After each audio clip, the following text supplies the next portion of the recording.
سلامونه ستړي مشه، وخت مو په خیر. پام وکړئ د یاران ټي وي یوټیوب چینل څخه تازه او مهمو خبرونو ته.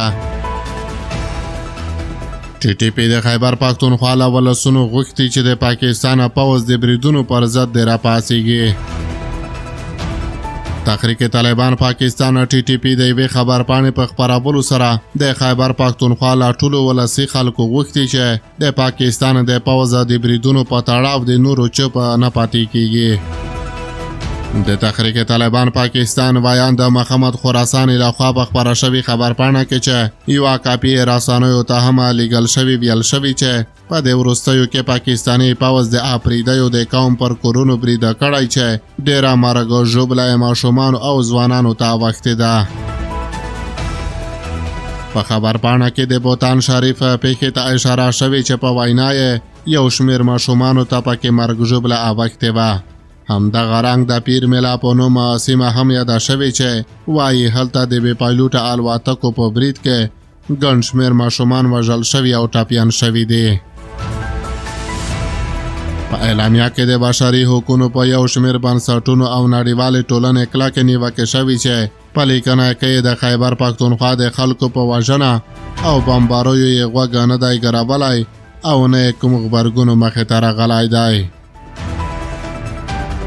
تر دې مهاله د تحریک طالبان پاکستان د دغه خبرپاڼې په اړه د پاکستان پوځي ادارو غبرګون نه دی ښودلی، خو څو ورځې وړاندې د تیرا په یو کلي بریده شوی و چې ځینو رسنیو هغه د بې پایلوټه الوتکې برید یاد کړی و. د پښتون ژغورنې غورځنګ مشر منظور احمد پښتین هم د خیبر د تیرا دارې په زخاخیلو کې پر میلا بازار د توغندي برید غندلی و او ویلي و چې په دغه برید کې د ماشومانو په ګډون له 15 زیات کسان ټپیان شوي دي.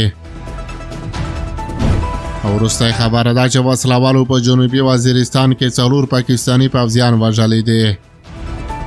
د پاکستان پوځ ویلي چې په جنوبي وزیرستان کې له وسلوالو سره د نښتې پر مهال 4 پوځیان وژل شوي دي. د پاکستان د پوځ د عامه اړیکو ادارې ISPR د نومبر پر 9 په خپور کړي بیان کې ادعا کړې چې د نومبر پر 4 د هغې نښتې پر مهال 15 مشکوک وسلوال هم وژلي دي. بیان کې دا نه دی ویل شوي چې وژل شوي وسلوالو په کومې ډلې پورې تړاو درلود او نه هم تر اوسه کومې وسلوالې ډلې په دې اړه غبرګون ښودلی دی. د پاکستان پوځ د نومبر پر 2 هم د جنوبي وزیرستان په سرویکای سیمه کې د 4 وسلوالو د وژلو ادعا کړې وه. د خیبر پښتونخوا په قبایلي او جنوبي ضلعو کې له تیرو شاوخوا 2 کلونو راهیسې وسلوال بریدونه او د ناامنۍ پیښې زیاتې شوي چې ولسونه یې په وار وار د مخنیوي لپاره احتجاجونه کوي او پرلتونه یې وهلي دي.